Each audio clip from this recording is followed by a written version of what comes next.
दोस्तों, आसमान में सन्नाटा था, रडार की स्क्रीन खामोश थी, लेकिन दुश्मन के एयर स्पेस के ठीक बीचों बीच एक ऐसा खेल चल रहा था जिसने उनके पूरे डिफेंस सिस्टम को लकवा मार दिया। क्या हो दोस्तों, अगर आपके घर के अंदर कोई घुस जाए, आपका सबसे कीमती सामान तबाह करे और आप 22 मिनट तक सिर्फ अपनी स्क्रीन घूरते रह जाएं। ये एक ऐसा सच है जिसने दुनिया भर के मिलिट्री एक्सपर्ट्स की नींदें उड़ा दी हैं। दुश्मन के पास रडार्स थे, मिसाइलें थी, लड़ाकू विमान थे, लेकिन उनका दिमाग सुन्न हो चुका था। दोस्तों, आज हम बात कर रहे हैं ऑपरेशन सिंदूर की। 7 मई के हमलों के दौरान भारतीय वायुसेना के सुखोई 30 MKI फाइटर जेट्स ने पाकिस्तान की सीमा के अंदर घुस करके जो कुछ किया, वो सिर्फ एक स्ट्राइक नहीं थी, वो दुश्मन के गुरूर पर एक ऐसा वार था जिसकी गूंज आज भी उनके कमांड सेंटर्स के अंदर सुनाई देती है। दोस्तों, आधुनिक हवाई युद्ध यानी कि एरियल वॉरफेयर के अंदर जीत और हार के बीच का फासला महीनों या फिर दिनों का नहीं होता है। ये फासला होता है कुछ मिनटों और सेकंड्स का। जब फाइटर जेट्स सुपरसोनिक स्पीड से उड़ते हैं तो पलक झपकते ही नक्शे बदल जाते हैं। ऑपरेशन सिंदूर के अंदर इंडियन एयरफोर्स के पायलट्स ने जिस 22 मिनट के विंडो का जिक्र किया है, वो कोई साधारण समय नहीं था। ये मिलिट्री एविएशन और रणनीतिक अचूकता का एक ऐसा मास्टर क्लास था जिसे आज दुनिया की बड़ी बड़ी वायुसेनाएं स्टडी कर रही हैं। एक भारतीय वायुसेना के पायलट जो खुद इस मिशन का हिस्सा थे, उन्होंने साफ तौर पर बताया है कि कैसे पाकिस्तानी वायुसेना का रिएक्शन बेहद धीमा रहा। जब तक उनके सिस्टम एक्टिवेट होते, जब तक उनके पायलट्स कॉकपिट के अंदर बैठते, तब तक भारत के फाइटर जेट्स अपना मिशन पूरा करके सुरक्षित वापस भी लौट आ चुके थे। दोस्तों, ये 22 मिनट का समय भारतीय पक्ष के लिए निर्णायक साबित हुआ और पाकिस्तानी पक्ष के लिए एक ऐसा खौफनाक सपना बन गया जिसे वो कभी भूल नहीं पाएंगे। मॉडर्न एरियल कॉम्बैट के अंदर रिएक्शन टाइम ही सब कुछ होता है। रडार डिटेक्शन, अलर्ट जारी करना, कमांड सेंटर से परमिशन मिलना, फाइटर जेट्स को एयरबोर्न करना और इंटरसेप्ट मिशन शुरू करना, ये सभी प्रोसेस बिजली की रफ्तार से होनी चाहिए। अगर इनके अंदर जरा सी भी चूक हुई तो हमलावर अपना काम तमाम करके आपके रडार की पहुंच से बाहर निकल जाता है। पाकिस्तान के केस में यही हुआ। दोस्तों, उनका पूरा सिस्टम ताश के पत्तों की तरह ढह गया। अब दोस्तों, सवाल ये उठता है कि ऐसा हुआ कैसे? क्या पाकिस्तान के पास में वेपनरी नहीं थी? क्या उनके पास में रडार नहीं थी? तो दोस्तों, उनके पास में सब कुछ था। उनके पास में चाइना के बनाए हुए advance HQ-9 air defence systems थे। उनके पास में F-16 और JF-17 जैसे फाइटर जेट्स थे। लेकिन हथियार सिर्फ लोहे का एक ढांचा होता है जब तक कि उसे चलाने वाले का सिस्टम और रणनीति मजबूत ना हो। इस ऑपरेशन को हम दोस्तों तकनीकी और सामरिक दृष्टि से 4 अलग अलग चरणों के अंदर समझ सकते हैं। हर एक चरण ये साबित करता है कि कैसे भारत की तैयारी दुश्मन की सोच से कई गुना ज्यादा आगे थी। दोस्तों, पहला चरण था दुश्मन के एयर स्पेस के अंदर घुसपैठ, जिसे हम द ब्रीच कह सकते हैं। ये शुरुआत के 0 से लेकर के 5 मिनट का टाइम था। पाकिस्तानी एयर डिफेंस नेटवर्क को भेदना कोई बच्चों का खेल नहीं था। चाइनीज निर्मित HQ-9 जैसे सिस्टम लगातार आसमान को स्कैन कर रहे थे। लेकिन दोस्तों, यहीं पर सुखोई 30 MKI के एडवांस एवियोनिक्स और भारतीय रणनीति ने पूरा खेल पलट करके रख दिया। इंडियन एयरफोर्स के जांबाजों ने टेरेन मास्किंग का बेहतरीन इस्तेमाल किया। रडार की नजरों से बचने के लिए हमारे सुखोई फॉर्मेशन ने घाटियों और ऊंचे पहाड़ों की आड़ लेकर के बहुत ही लो लेवल पर फ्लाइंग की।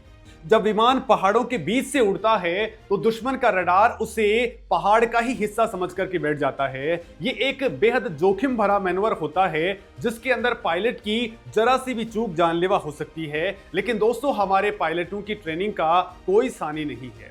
जैसे ही हमारे विमानों ने LOC और अंतरराष्ट्रीय सीमा को पार किया, असली खेल स्टार्ट हो गया। भारतीय वायुसेना के इलेक्ट्रॉनिक वॉरफेयर यानी कि EW शूट ने अपना काम स्टार्ट कर दिया। दोस्तों, इसे आप आसमान के अंदर एक साइलेंट डिजिटल धमाके की तरह समझ सकते हैं। हमारे सिस्टम ने पाकिस्तानी रडार फ्रीक्वेंसी को पूरी तरह से सैचुरेट कर दिया। इसका नतीजा ये हुआ कि पाकिस्तानी कमांड सेंटर्स की रडार स्क्रीन्स ब्लैंक आउट होने लग गई। जिन स्क्रीन्स के ऊपर 1 या 2 टारगेट दिखने चाहिए थे, वहां अचानक से सैकड़ों फॉल्स टारगेट दिखाई देने लग गए। इसे मिलिट्री भाषा के अंदर घोस्ट टारगेट्स कहा जाता है। दुश्मन का ऑपरेटर अपना सिर पकड़ के बैठ गया। उसे समझ में नहीं आ रहा था कि असली खतरा किस डायरेक्शन से आ रहा है और कौन सा टारगेट सिर्फ एक डिजिटल भ्रम है। जब तक दुश्मन का रडार ऑपरेटर इस कंफ्यूजन से बाहर निकलता, तब तक दूसरा फेज स्टार्ट हो चुका था। 205 से लेकर के 15 मिनट का ये समय द स्ट्राइक का था। ये वो वक्त था जब घात लगाकर बैठे शिकारी को अपना वार करना था। जैसे ही हमारे सुखोई विमान अपने लॉन्च पॉइंट के ऊपर पहुंचे, उनके पास में समय बर्बाद करने की कोई गुंजाइश नहीं थी। सुखोई 30 MKI को दुनिया भर के अंदर उनके भारी पेलोड ले जाने की कैपेबिलिटी के लिए जाना जाता है। इस मशीन को एयर डोमिनेंस के लिए जाना जाता है। दोस्तों, इस ऑपरेशन के अंदर सीधे टारगेट के ऊपर जाकर के बम गिराने का रिस्क नहीं लिया गया। इसके बजाय स्टैंड ऑफ वेपनरी का शानदार इस्तेमाल किया गया।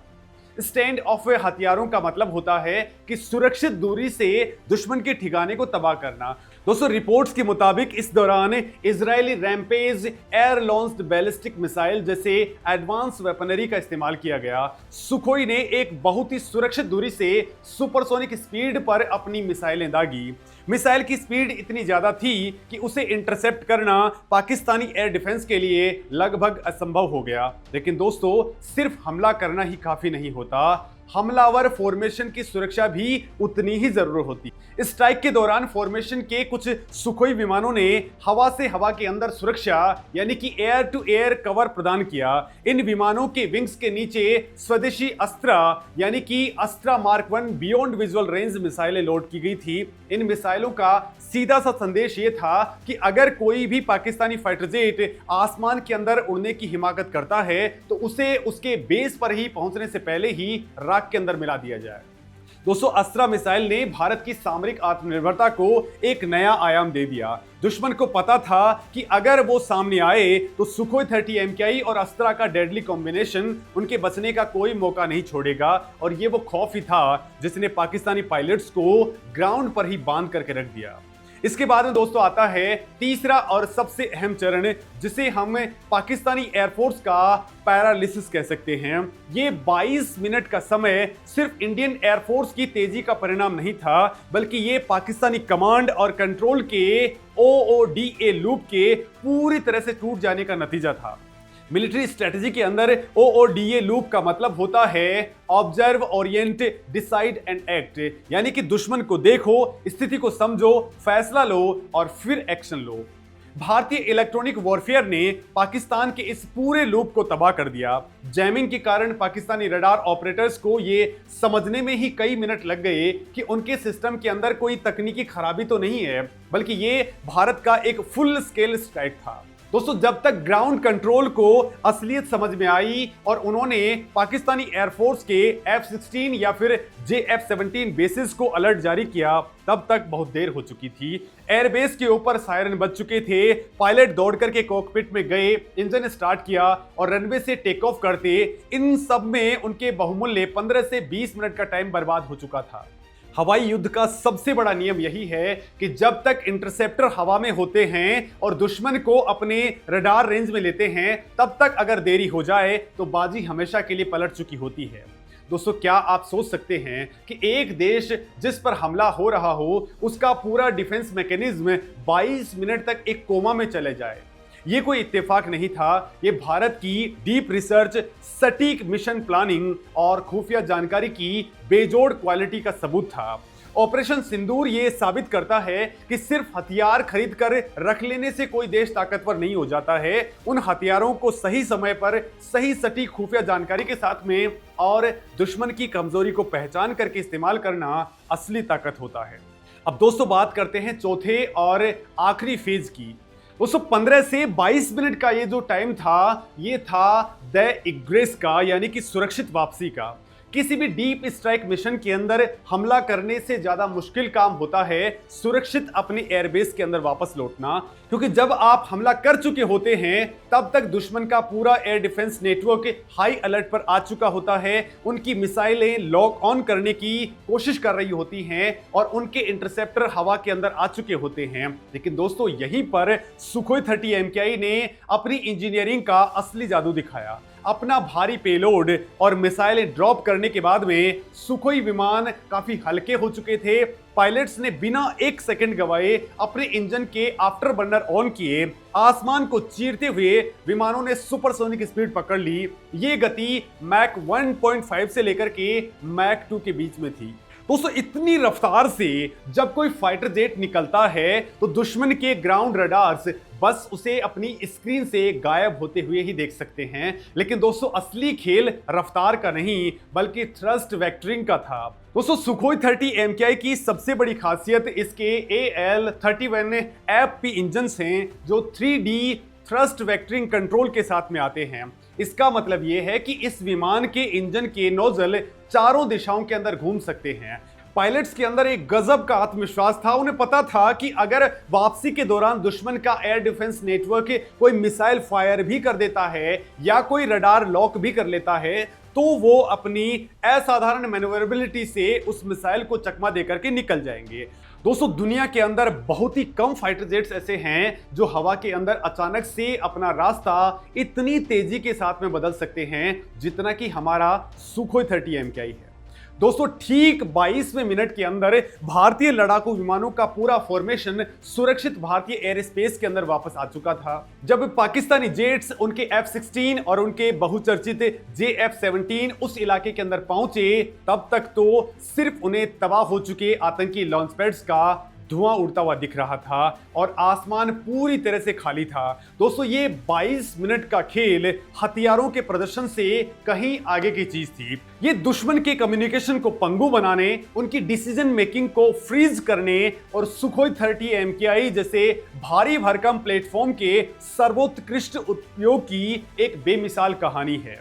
दोस्तों पाकिस्तान के कई सारे बेसिस के ऊपर यानी कि उनके 11 एयर बेसिस के ऊपर और जो जितने भी आतंकी लॉन्च पैड थे जिनकी तादाद 2 दर्जन से ज्यादा थी, सबके ऊपर भारत ने एक एक करके इजरायली और भारत की ब्रह्मोस मिसाइलें फायर कर दी थी जो इतनी पिन पॉइंट एक्यूरेसी के साथ में गई थी कि उन्होंने केवल उन्हीं ठिकानों को तबाह किया जहां उनको तबाह करना था।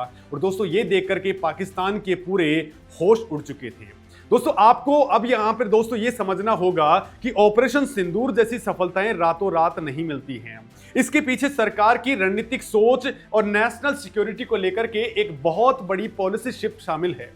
मोदी सरकार के सत्ता में आने के बाद से भारत की डिफेंस पॉलिसी के अंदर एक स्पष्ट बदलाव देखा गया है। अब भारत रिस्पॉन्सिव मोड से निकल करके प्रोएक्टिव मोड के अंदर आ चुका है। भारत अब ये इंतजार नहीं करता है कि दुश्मन पहले हमला करेगा और फिर हम अंतरराष्ट्रीय मंचों पर जाकर के उनकी शिकायतें करेंगे, रोना रोएंगे। नई स्ट्रेटेजी दोस्तों बहुत ही साफ है। अगर भारत की सुरक्षा को खतरा होता है तो भारत सीमा पार करेगा, दुश्मन के घर के अंदर घुसेगा और उसे वहीं नेस्तनाबूद करेगा। दोस्तों ये भारत की स्ट्रेटेजिक ऑटोनॉमी यानी कि स्वतंत्र विदेश नीति का सबसे बड़ा सबूत है। आज भारत किसी बाहरी दबाव के अंदर अपने रक्षा फैसले नहीं लेता है। हमने अपनी वायुसेना को आधुनिक बनाने के लिए जो तेज फैसले लिए हैं वो अब जमीन पर रिजल्ट्स दे रहे हैं।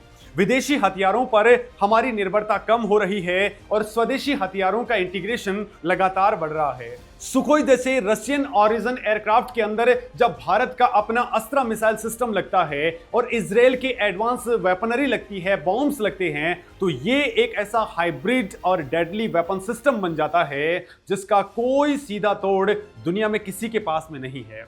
लेकिन दोस्तों क्या हमें सिर्फ सीमा पार की इन जीतों के ऊपर ही संतुष्ट होकर के बैठ जाना चाहिए? तो ऐसा बिल्कुल नहीं है, क्योंकि जब भारत एक रीजनल पावर से ग्लोबल पावर बनने की ओर आगे बढ़ रहा है तो हमारे सामने चुनौतियां भी ग्लोबल लेवल की आ रही हैं। दोस्तों एक तरफ जहां हम आसमान के अंदर अपनी बादशाहत कायम कर रहे हैं, वहीं दूसरी ओर चाइना लगातार LAC के ऊपर अपनी आक्रामकता को बढ़ाता जा रहा है। वो हिंद महासागर के अंदर अपनी प्रेजेंस को बढ़ा रहा है। लेकिन दोस्तों क्या चाइना के खिलाफ भारत की जो तैयारी है वो पूर्ण है? तो जरा हमें इसको भी टटोल लेना बेहद जरूरी होगा। तो दोस्तों चाइना इस वक्त जो कुछ कर रहा है वो केवल धरती के ऊपर ही नहीं है, बल्कि वो स्पेस के डोमेन के अंदर भी बहुत कुछ ऐसा कर रहा है जिससे हमें अलर्ट होने की बेहद जरूरत है। और दोस्तों इस वक्त सबसे बड़ी बात यह है कि चाइना हमारे LAC के पार अपने J-20 फाइटर जेट्स को डिप्लॉय कर चुका है। लिहाजा उसके खिलाफ हमें रणनीति बनाने के लिए अब हर तरीके को सोचना बेहद जरूरी हो जाता है, क्योंकि दोस्तों चाइना एक तो LAC के ऊपर आक्रामक है, समंदर के ऊपर आक्रामक है, लेकिन अब वो स्पेस के अंदर भी आक्रामक हो चुका है। दोस्तों ये बताता है कि भविष्य के युद्ध सिर्फ जमीन, पानी या हवा के अंदर ही नहीं लड़े जाएंगे, भविष्य के युद्ध स्पेस और साइबर डोमेन के अंदर भी लड़े जाएंगे। चाइना अपने स्पेस प्रोग्राम को पूरी तरह से मिलिटराइज कर रहा है। ऐसे में भारत का विजन सिर्फ LOC या फिर LAC तक सीमित नहीं हो सकता है। हमें अपने सुखोई फॉर्मेशंस को मजबूत करने के साथ साथ स्पेस डिफेंस, सैटेलाइट कम्युनिकेशन और एंटी सैटेलाइट वेपनरी के ऊपर भी उसी आक्रामकता से काम करना पड़ेगा, और भारत ये कर भी रहा है। हमारी सरकार और हमारी space agency ISRO defence space agency के साथ मिलकर के लगातार ऐसे प्रोजेक्ट्स के ऊपर काम कर रहे हैं जो आने वाले समय के अंदर चाइना की हर चाल को काउंटर कर सकेंगे। भारत का नेशनल कॉन्फिडेंस आज अपने चरम पर है। हमारी इकोनॉमी लगातार ग्रो कर रही है। हमारा इंफ्रास्ट्रक्चर, चाहे वो बॉर्डर रोड्स हो या फिर advance landing grounds, record speed से तैयार हो रहे हैं। दोस्तों आज जब हमारा फाइटर पायलट दुश्मन के इलाके के अंदर घुसता है तो उसे पता होता है कि उसके पीछे एक मजबूत इकोनॉमी, एक निर्णायक लीडरशिप और 140 करोड़ भारतीयों का पूरा सपोर्ट खड़ा है। दोस्तों ऑपरेशन सिंदूर की घटनाएं दोनों पक्षों की तैयारियों के बीच के एक बहुत बड़े अंतर को उजागर करती हैं। ये बताती हैं कि रियल टाइम सर्विलांस कितना जरूरी है। ये समझाती हैं कि कमांड सिस्टम की गति और कोऑर्डिनेशन के अंदर एक सेकंड की भी देरी कितनी भारी पड़ सकती है। भारत लगातार अपने बेड़े का आधुनिकीकरण कर रहा है। सुखोई 30 MKI के साथ में हमारे राफेल जेट्स, हमारे स्वदेशी तेजस और भविष्य के एमका फ्लीट इस पूरे रीजन के पावर डायनेमिक्स को पूरी तरह से भारत के फेवर में झुका देंगे। दोस्तों इस पूरे ऑपरेशन के अंदर जो सबसे बड़ा टेक अवे मिलता है वो ये है कि आधुनिक युद्ध के अंदर सिर्फ हथियार काम नहीं करते हैं। पाकिस्तान के पास भी अमेरिकी F-16 मौजूद थे। उन्हें दुनिया के सबसे बेहतरीन फाइटर जेट्स के अंदर गिना जाता है, लेकिन दोस्तों जब वक्त आया तो उनका पूरा इकोसिस्टम फेल्योर कर गया। उनकी ट्रेनिंग, उनका कम्युनिकेशन, उनके रडार नेटवर्क्स, सब कुछ उन 22 मिनटों के भंवर के अंदर फंस करके रह गए। भारत की खुफिया एजेंसी और मिलिट्री प्लानर्स ने दुश्मन की नब्ज को बहुत पहले ही पकड़ लिया था। और दोस्तों बड़ी बात तो यह है कि भारत ने शुरुआत के अंदर राफेल जेट्स तो उड़ाए भी नहीं थे। भारत ने सबसे पहले इसी सुखोई 30 MKI का इस्तेमाल किया, जो अपने आप में एक बेमिसाल नेटवर्क है, बेमिसाल प्लेटफॉर्म है, जिसने पाकिस्तान को धुआं करके रख दिया। अब दोस्तों इस पूरे चैप्टर के ऊपर आपका क्या कुछ कहना है, कमेंट में अपनी बात जरूर कहें। नमस्कार।